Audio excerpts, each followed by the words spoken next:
धड़कन तो क्या, ठेठ सुषुम्ना प्रदेश नीचे तक की नाड़ियों में भी अगर वहां पर गति हो रही है और वहां पर भी प्रवाह चल रहा है, भले चाहे वो रक्त का प्रवाह हो, चाहे वह वायु का प्रवाह हो, चाहे वह ऊर्जा का प्रवाह हो, वह उस प्रवाह को भी जानने लगता है, वह उस पर भी जागने लगता है, वह उस पर भी दत्तचित्त हो जाता है। पर इसका जरिया है सांस। ध्यान में अगर हम प्रवेश कर रहे हैं तो पहले श्वासोश्वास पर एक लय हो जाना चाहिए, और जब तक श्वास पर एक लयता न सदे तब तक आगे ध्यान की प्रक्रिया शुरू ही नहीं करनी चाहिए। कि अभी तक सांस ही पकड़ में नहीं आई, सांस पर ही हम स्थिर न हो पाए लगातार 2 मिनट तक, तो अपनी संवेदनाओं पर कैसे स्थिर हो पाएंगे? जब तक हम श्वास पर ही लगातार 2 मिनट तक स्थिर नहीं हो पाए, तब तक हम अपने चित्त के संस्कार और चित्त की धाराओं पर कैसे साक्षी होकर के स्थिर हो पाएंगे? क्योंकि मन है 1 सेकंड में, जैसे सरोवर में लहरें उठती रहती है गिरती रहती है, ऐसे चित्त में भी संस्कार उठते रहते हैं गिरते रहते हैं, आते रहते हैं जाते रहते हैं। कभी कभार ही सरोवर में पूर्ण शांति रहती है, बाकी तो हवाएं चलती रहती हैं। तो संवेदनाएं भी शरीर में है क्या? शरीर में यही चीज तो है, नाक में सांस है, शरीर में अनुकूल या प्रतिकूल एहसास है, फीलिंग्स हैं, बाकी तो ये हाड़ मांस का लोथड़ा है शरीर, स्ट्रक्चर खड़ा है आरसीसी का। कि जैसे खेत में बीजू का खड़ा रहता है, 2 बांस, एक बांस यूं खड़ा है दोनों हाथ फैलाए हुए, और एक बांस पर वो पूरा का पूरा टंगा खड़ा है। अपन भी तो वैसे ही हैं, बीजू के की तरह खेत में खड़े, पर इसके भीतर ये जो संवेदन है वो है हमारे जीवन का यथार्थ। श्वास है हमारे जीवन का यथार्थ, हमारे चित्त में उठने वाली धाराएं, संस्कार, वो है हमारे जीवन का यथार्थ।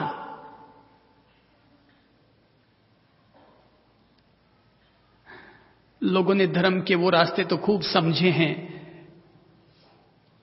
कि जिसको नहीं देखा, जिसको नहीं पहचाना, उसको अपन जिंदगी भर पूछते रहते हैं, धोखते रहते हैं। अरे भाई, खुद हो तुम खुद ही एक देवता हो,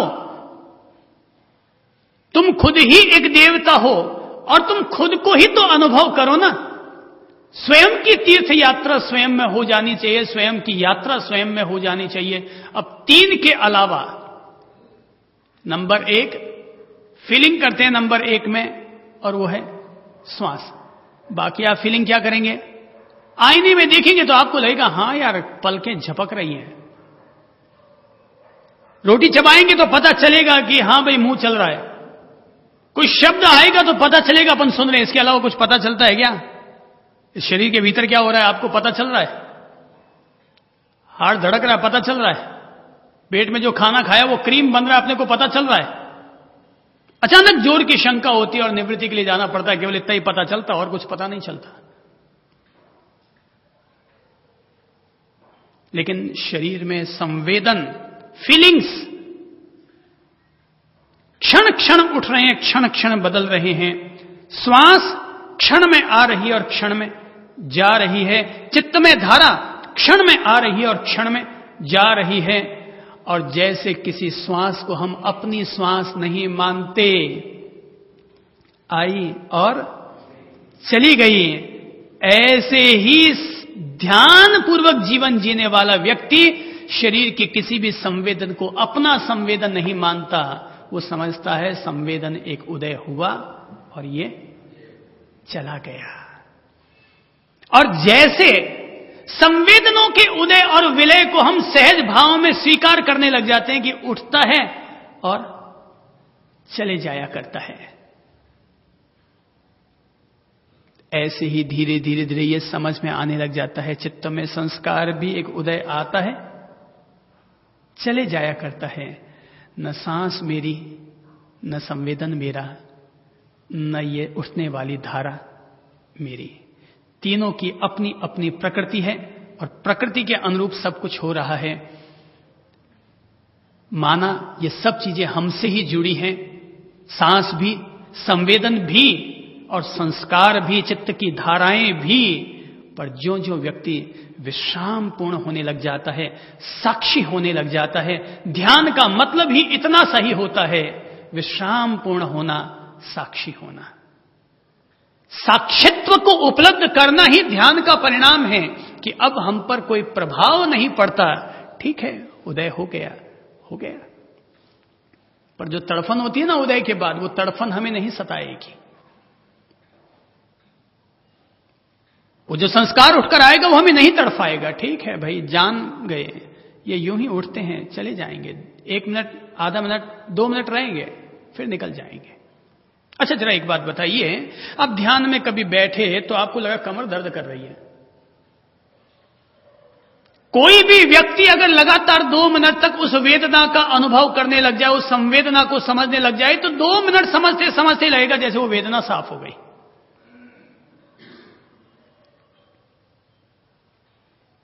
कल सांझ को मैं ध्यान धर रहा था, तो ध्यान में जैसे उतरने लगा, मुझे लगा पूरे शरीर में से उष्णता फूट रही है, पूरे शरीर में से चारों तरफ से पसीने निकल रहा है। संवेदनों का अनुभव करने लगा, जागरूक हुआ, आत्म जागरूक हुआ।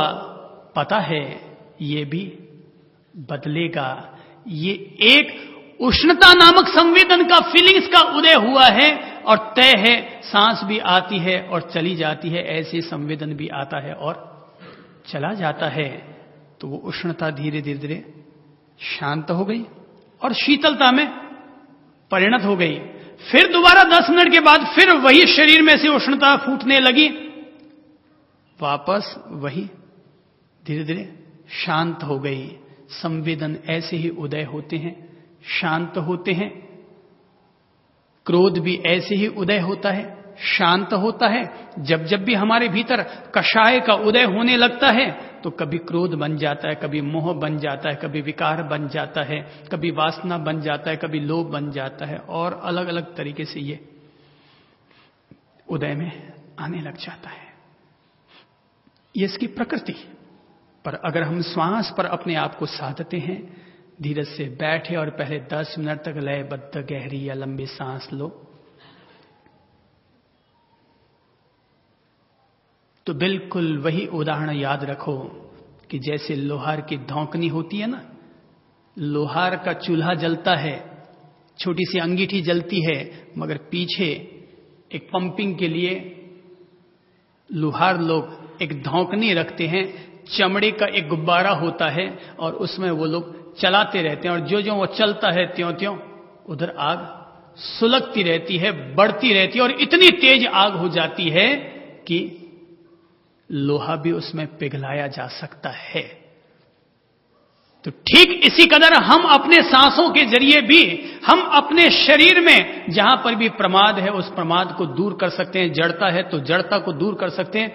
अरे भाई, केवल एक इतनी सी बात याद रखो ना, और कोई बात समझ में आती है कि नहीं आती है। अपन सब लोगों ने स्कूटर चलाया है, कार चलाई है, साइकिल चलाई है। जरा एक बात बताओ, साइकिल के वो 2 जो व्हील होते हैं ना, क्या वो व्हील चल सकते हैं क्या? उस व्हील की ताकत होती है क्या?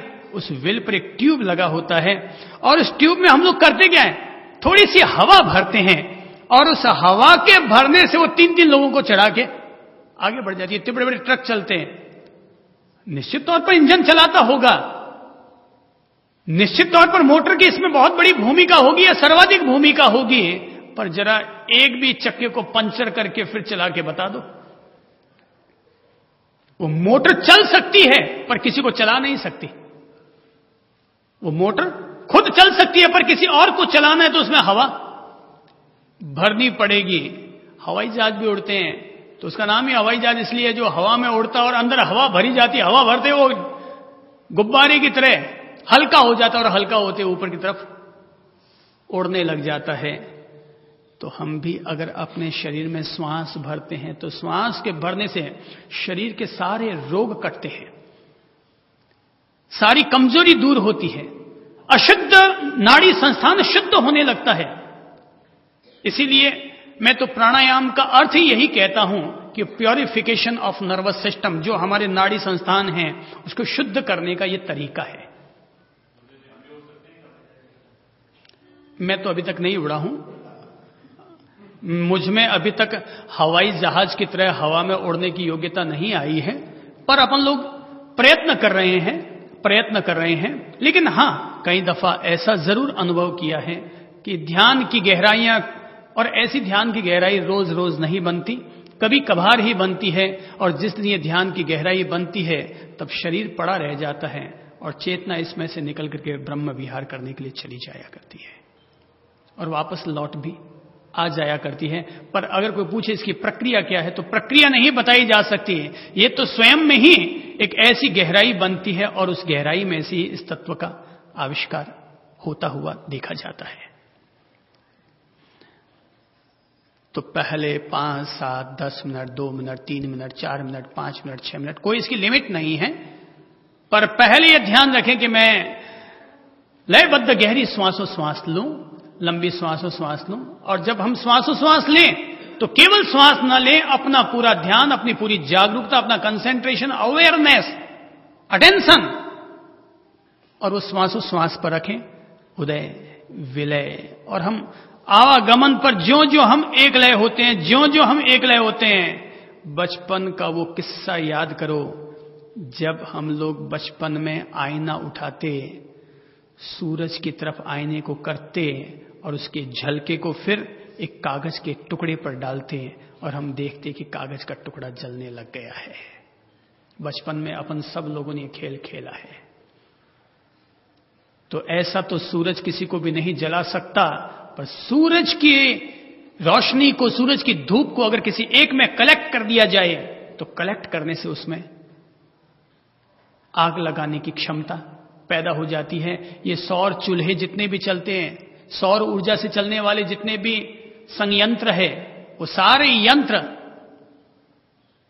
इस बात का ही तो एहसास कराते हैं कि वो सूरज की बिखरती हुई ऊर्जा को अपने में, वो कांच है वो कलेक्ट कर लेता है और बिजली भी चला देता है, कूलर भी चला सकता है, खाना भी पका सकता है सौर ऊर्जा से। तो ये जो हम अपने श्वासोश्वास पर एक लय हो रहे हैं, अर्थात हम अपने सांसों की बिखरती हुई ऊर्जा को हम एक लय कर रहे हैं, अपने चित्त की धाराओं को, चित्त की ऊर्जा को उस पर एक लय कर रहे हैं। और ये एक लय होते ही हम अपने शरीर की हर संवेदना, हर फीलिंग्स, हम अपनी पूरी काया के प्रति जागरूक होने लग जाते हैं। और तब हम इस स्थूल काया के प्रति जागरूक नहीं होते। इस स्थूल काया में तो यही है, केस, हड्डी, त्वचा, मांस, खोपड़ी, ये आंखों की पुतलियां, ये मांस, ये थूक, ये दांत, ये लटकती हुई नलियां, ये खून, ये मल, मूत्र, वीर्य, रज, कफ, पित्त, वायु, यही सब तो इस स्थूल शरीर में है। इसका अनुभव करने के लिए ध्यान में थोड़ी बैठते, ये तो ऐसे ही ध्यान में है सबको कि मुंह में कब भर आया, अपन ने थूक दिया, कि डकार आएगी, बोले गैस पैदा हो गई। इन चीजों का अनुभव तो स्वतः है, हम ध्यान इन चीजों का अनुभव करने के लिए नहीं करते।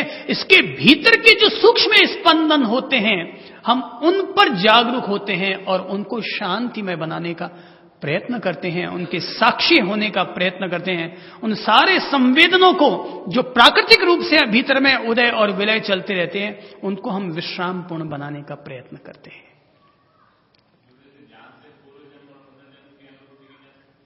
हाँ,